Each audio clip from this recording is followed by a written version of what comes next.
Okay, welcome to your movement lesson at this rank. We're working on the bobbin, weave, and slip. So I'm gonna start in left lead. I've got more of a boxing stance here, which means it's a little shorter, but this can be done from a martial arts stance, which is a little wider too, okay? So I'm doing a forward stance, guard is up. And the point of this movement is to evade strikes coming at the head. So the first thing that we're going to work on is the bob. And so if someone's throwing a punch, like let's say at your forehead, you're just going to, it's just a little duck, okay? Staying in your fighting stance, you're just going to do a little duck just to slip under that punch. The weave is just going off center line. So if here's my center line, I just want to make sure my head's on one side or on the other side. So again, the bob comes down, the weave comes to the sides, okay? When we put those together, you probably have heard of the bob and weave before.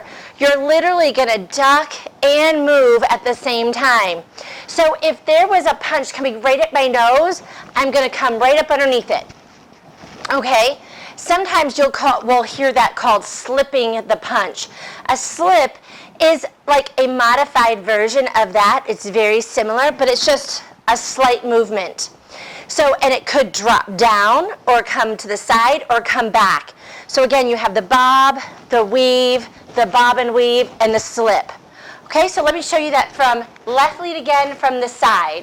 All right, we've got the bob, the weave, the bob and weave, and the slip.